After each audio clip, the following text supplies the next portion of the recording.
Je m'appelle Anne-Claire et je suis spécialiste en management. J'ai commencé comme directrice d'établissement médico-social et assez rapidement, un constat s'est imposé à moi qui était comment faire en sorte de concilier les besoins de l'organisation, de celui du soignant et bien évidemment, au bout de cette chaîne, celui du patient, du résident.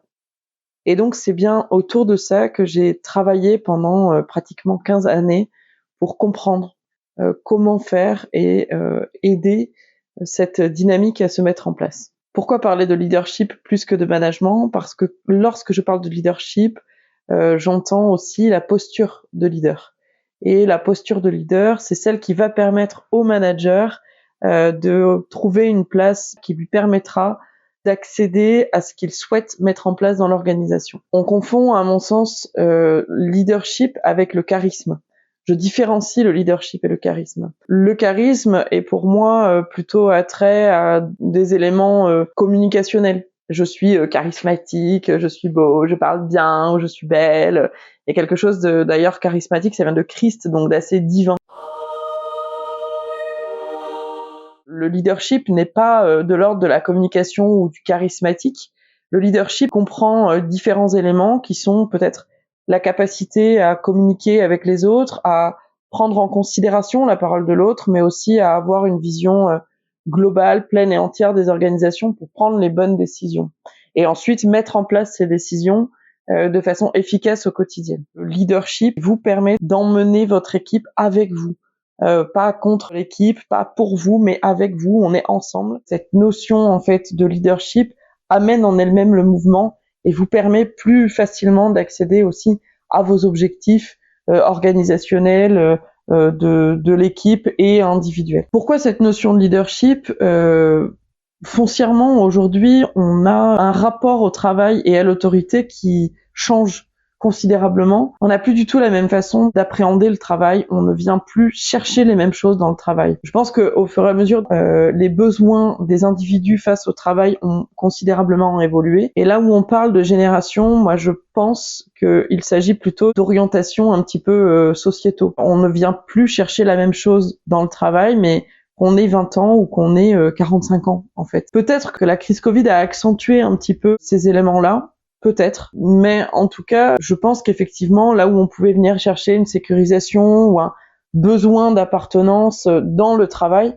clairement, aujourd'hui, on est sur un besoin de sens. Et effectivement, au fur et à mesure des années, l'appartenance que l'on peut venir chercher dans l'entreprise, on l'a via les réseaux sociaux, via nos réseaux amicaux, etc. Donc, finalement, on n'a plus besoin de l'entreprise de la même façon. Et ce que l'on vient aujourd'hui chercher dans le travail, ça n'est pas qu'un salaire, c'est la capacité de s'accomplir, la capacité de trouver du sens dans notre quotidien. Et donc, ce que l'on vient chercher dans le travail se modifie. Quand on parle de sens au travail, à mon avis, ça n'est pas que le sens de la finalité du travail. On pense souvent aux soignants qui ont quand même énormément de sens dans leur travail, dans ce qu'ils font, dans leur souhait d'améliorer la vie quotidienne des patients, etc., et de sauver des vies quand même. Et pour autant, on a une perte de sens. Donc on voit bien que le sens n'est pas complètement sur la finalité, mais plutôt sur le quotidien. C'est de quelle façon je peux convenablement faire mon travail. Est-ce que quand je vais au travail le matin, j'ai cette possibilité de faire mon travail comme je pense le faire correctement? Est-ce que je peux améliorer les choses? Ou alors est-ce que je suis tout le temps en blocage parce que j'ai aucune possibilité d'amélioration continue? Le sens au travail, c'est, à mon avis, cette capacité justement à laisser aux individus la capacité de poser des actions et d'améliorer les choses.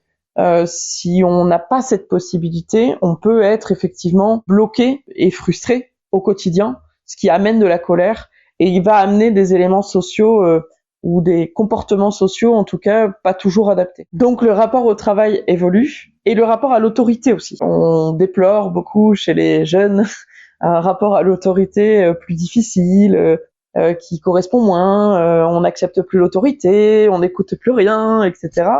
Et effectivement, peut-être que dans les modalités éducatives, notamment, on a eu en tout cas des modifications aussi de la vision de l'enfant, de la parole de l'enfant dans la famille, mais comme on a eu une modification de la parole de la femme dans la famille aussi ces 50 dernières années. Donc cette évolution, elle est certainement assez normale.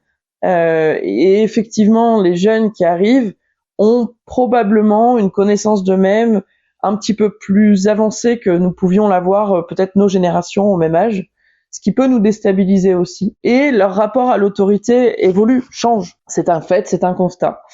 Toutefois, on a tous un problème de rapport à l'autorité, je pense d'une façon générale. En France, quand on nous met une limite, on aime bien aller la chercher. Tout le monde a râlé quand c'est passé à 80 km/h, mais en fait, à 90 km/h, tout le monde était à 95. Donc là, on parle de 80, mais tout le monde est à 85 km/h. On aime aller chercher la limite, on aime la dépasser, on aime la chercher. Bon, donc on a tous ce rapport quand même à l'autorité un petit peu particulier. Là où l'autoritarisme fonctionnait, aujourd'hui, potentiellement, ça ne fonctionne plus de la même façon. Est-ce que c'est un mal? Je sais pas. Je pense pas.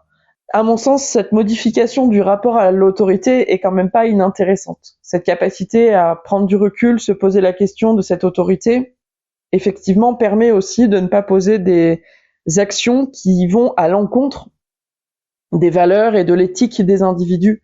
Donc, effectivement, pour moi, la question autour de l'autorité n'est pas forcément négative en tant que telle. Toutefois, elle demande effectivement une adaptation et je pense pas uniquement pour les nouvelles générations, encore une fois. Et c'est là que j'aime parler de la notion d'autorité à celle de légitimité. La légitimité, si vous êtes légitime, vous avez gagné parce que vous serez leader, parce qu'on va avoir envie de vous suivre, parce qu'on vous sent légitime sur votre job de manager, de directeur, de responsable. Donc, il faut trouver non pas l'autorité, mais la légitimité. Et la légitimité, elle, ne vient pas forcément de l'autorité. Parfois, on aime bien le penser, ça nous arrange aussi. Et puis, on se dit, oh là là, quand je passe, on me respecte puisque on me dit bonjour, etc. Oui, bien sûr, heureusement qu'il y a du respect. Toutefois, le respect n'amène pas nécessairement la légitimité. Ce sont deux choses distinctes.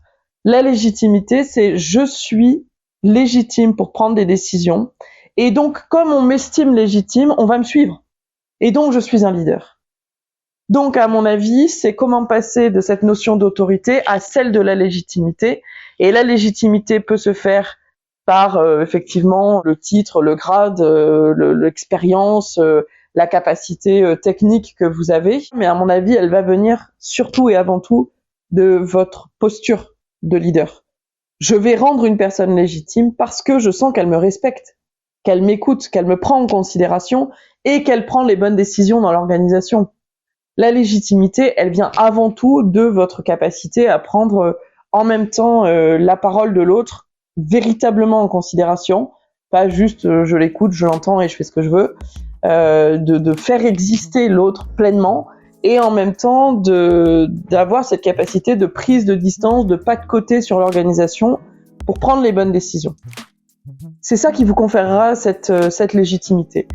Et le leadership permet, à mon avis, travailler son leadership permet d'aller accéder à cette légitimité. Le leadership tel que on l'entend justement dans Flow Leader, c'est la capacité à avoir de la fluidité dans son leadership, à amener de la fluidité dans sa posture de leader afin de trouver justement cet ajustement vers la légitimité. N'hésitez pas à vous abonner, c'est juste en dessous et nous on reste en contact pour vous donner des nouvelles informations pour devenir un meilleur flow leader.